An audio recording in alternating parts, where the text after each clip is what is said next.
Washington, this is VOA News.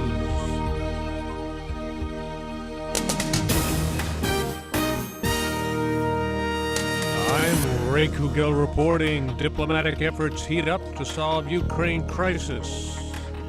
President Obama says that providing Ukraine with lethal defensive weapons in its fight against Russia-backed separatists remains an option, but that no decision has yet been made. During a joint news conference at the White House Monday with German Chancellor Angela Merkel, Mr. Obama said Russia is continuing its aggression against Ukraine, sending in tanks and artillery to support separatists in violation of last September's ceasefire agreement. President Obama says he is asking his team to look at all options if diplomacy fails to resolve the conflict, and that he and Chancellor Merkel continue to encourage a diplomatic solution. European Union foreign ministers have agreed to postpone further sanctions against Russia for a week to give time for a peace push to defuse the crisis in Ukraine. Lisa Bryant reports. The European Union ministers meeting in Brussels made it clear their decision to delay new sanctions against Russia did not mean repealing them. In remarks to reporters following the talks on Monday, EU Foreign Policy Chief Federica Mogherini said the move aimed to give a space for a hoped-for summit on Wednesday in Minsk. What counted, she said, were results. Our priority is to have the situation on the ground improving. The EU ministers are waiting to see the outcome of a summit they hope will take place on Wednesday in the Belarusian capital among heads of state from Russia, Ukraine, France, and Germany. Lisa Bryant, Paris. More deadly violence in Iraq. A pair of bombings killed at least 15 people in and near the capital, Baghdad, on Monday, including a suicide blast in a mainly Shiite section of Baghdad. There's been no claim of responsibility. This is VOA News. UN-brokered talks aimed at resolving the political crisis in Yemen resumed Monday, but two parties promptly walked out. Islam, an opposition party merging Islamist and tribal interests, and a smaller pan-Arab Nasserist organization quit the talks, saying they had been threatened by a Houthi representative. The negotiations are aimed at resolving the political crisis in the volatile Arabian Peninsula state. Shiite Houthis captured the capital last September and took over the government last week.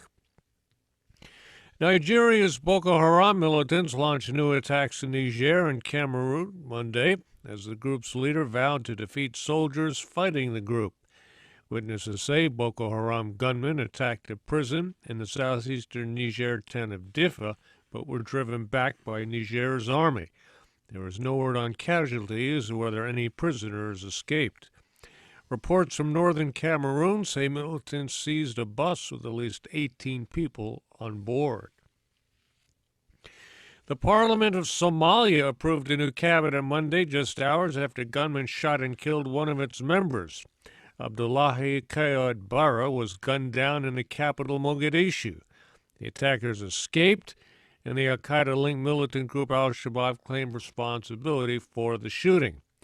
Despite the killing, Parliament did meet and endorse the cabinet of Prime Minister Omar Abdul-Rashid Sharmarki. Egypt suspended all major football games in the country and ordered an investigation into a violent clash in a Cairo suburb Sunday between security forces and football fans that left more than 20 people dead. Sunday's violence broke out when police fired tear gas and birdshot into a corridor of fans trying to get into Air Defense Stadium. Russian President Vladimir Putin is on a two-day visit to Egypt. Edward Uranian reports from Cairo. Russian President Putin's visit to Egypt comes at a time of strong political turbulence for both nations. Commentators in Moscow and Cairo are talking about a political, economic, and military rapprochement reminiscent of an earlier era. Egypt's red carpet welcome for Vladimir Putin marks what analysts in Cairo say is a growing need for the Arab world's largest state to seek outside support in its conflict against terrorists in the Sinai and elsewhere. Edward Uranian for VOA News, Cairo. The Northeast United States was slammed again Monday with a third major snowstorm in 2 weeks. The National Weather Service issued winter storm warnings from central New York State through northern Connecticut, Massachusetts, and southern New Hampshire. In the New England city of Boston, Massachusetts, residents woke up to as much as 30 centimeters of new snow. Boston received over 1.7 meters of snow this winter, most of it in the past 2 weeks. I'm Ray Kouguell in Washington. That's the latest world news from VOA.